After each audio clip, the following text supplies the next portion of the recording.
अमीर बनना चाहते हो तो ये वीडियो जरूर सुने। मित्रों, एक बार की बात है, भगवान नारायण से सबसे बड़े भक्त नारद जी अपने एक प्रश्न को लेकर बहुत परेशान थे। वह अपने मन में सोच रहे थे, क्या हो सकता है ओम मंत्र का रहस्य। हमें यह तो पता है ओम मंत्र के उच्चारण से मन को शांति मिलती है और सकारात्मकता बढ़ती है, परंतु क्या इसके अतिरिक्त भी ओम मंत्र का कोई गौड़ रहस्य है?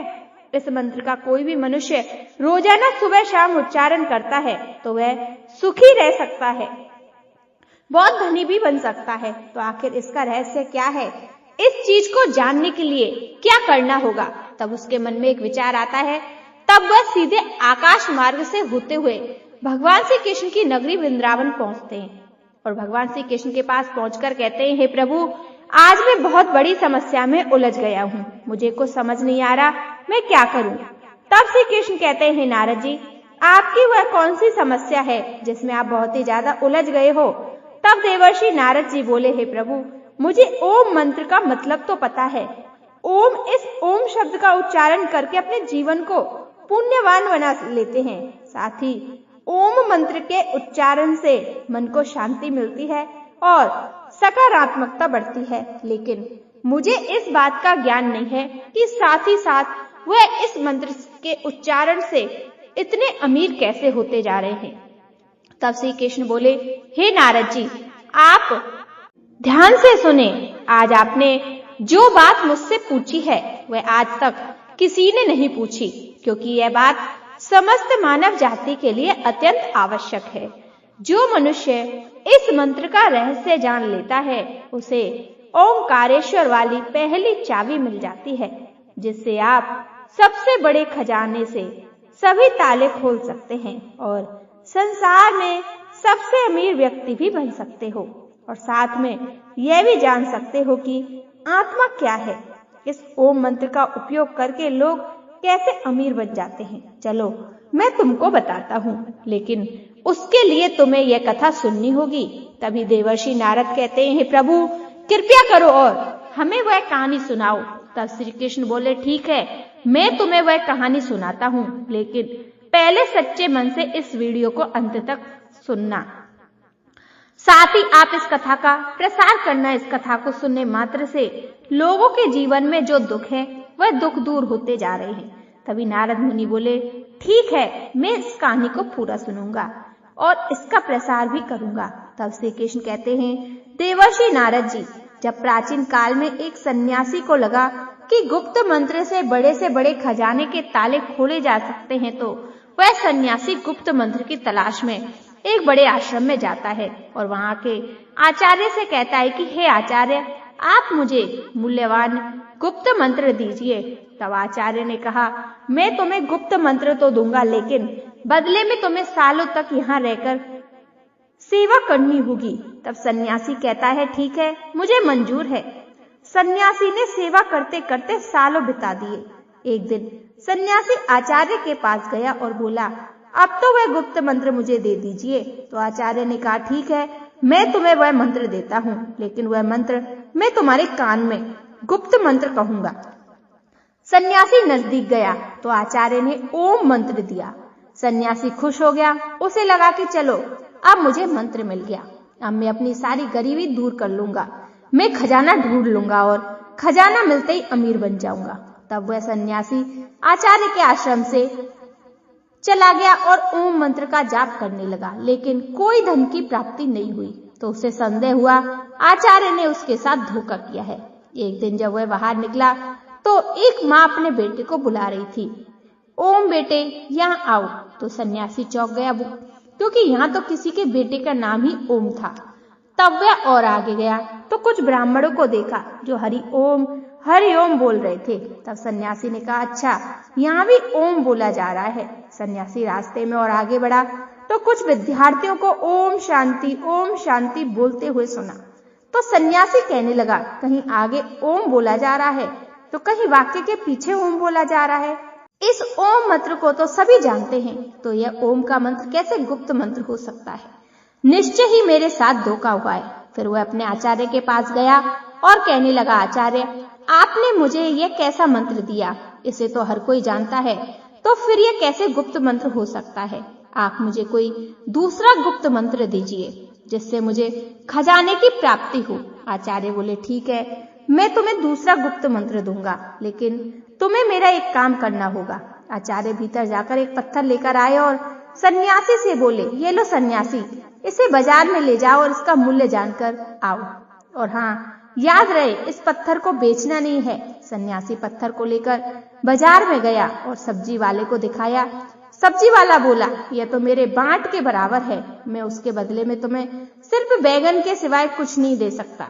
सन्यासी उस पत्थर को लेकर फिर कपड़े वाले के पास गया तो कपड़े वाला बोला, हमें उल्लू समझा है, पत्थर बेचकर हमें ठगना चाहते हो, चलो जाओ जल्दी यहाँ से। जल्दी यहाँ से सन्यासी पत्थर को लेकर पूरे बाजार में घूमता फिरता रहा, लेकिन किसी ने उसका मूल्य नहीं बताया और किसी ने उसको मुफ्त में भी नहीं लेना चाहा। फिर सन्यासी उस पत्थर को लेकर एक जौहरी के पास गया। जौहरी ने उस पत्थर को देखा और बोला, कहाँ से मिला तुम्हें इतना कीमती रत्न? यह तो बहुत ही मूल्यवान रत्न है, मेरे पास तो इतना धन ही नहीं कि मैं इस रत्न को खरीद सकूं, और पूरे राज्य में शायद ही कोई ऐसा होगा जो इसे खरीद सकेगा। सन्यासी परेशान हो गया, इस पत्थर में जौहरी ने ऐसा क्या देख लिया जो मुझे नहीं दिखा। तब सन्यासी उस पत्थर को लेकर अपने आचार्य के पास वापस आया और आचार्य से कहने लगा, आचार्य, इसे जौहरी मूल्यवान बता रहा था और दूसरों के लिए यह एक पत्थर मात्र था। आपको पता था कि यह पत्थर नहीं कीमती रत्न है, तो फिर मुझे इसका मूल्य जानने के लिए बाजार में क्यों भेजा? तो आचार्य कहने लगे, हे सन्यासी, ताकि तुम ओम का मूल्य जान सको। जैसे इस पत्थर का मूल्य हर कोई नहीं जान सका, यानी इसका मूल्य गुप्त है, हर कोई इसे आंखों से नहीं पहचान सकती, इसे सिर्फ वही आंखें पहचान सकती हैं जो ओम का महत्व जानती हैं। यह पत्थर नहीं, रत्न है।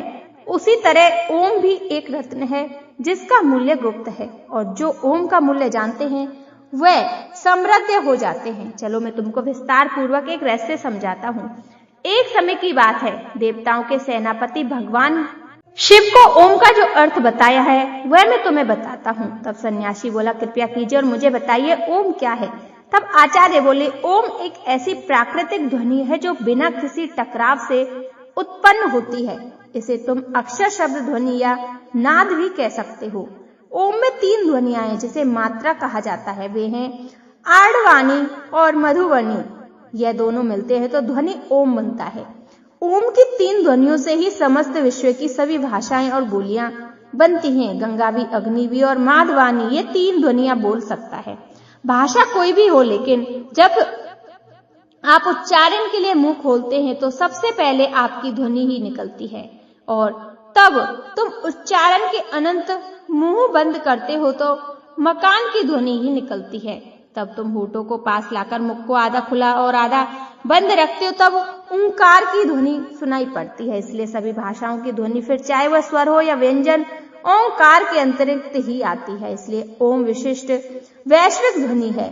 मांडू के उपनिषद के अनुसार ओंकार जगत की उत्पत्ति को लेकर प्रतीक है और मधुबनी इस समग्र संसार ले सकता है। ओंकार आत्मा की 3 अवस्थाओं को भी दर्शाता है। इसी तरह सन्यासी को ज्ञान देते हुए आचार्य बोले, पहली स्थिति है जागृत। इस अवस्था में जीवात्मा अपने स्थूल अंगों और इंद्रियों से भोगों को भोगता है। दूसरी स्थिति है स्वप्न अवस्था। इस अवस्था में जीव अंतःप्रज्ञ होकर जागृत अवस्था में भोगे अपने मन के द्वारा अनुभूति करता है। तीसरी अवस्था है सुषुप्ति।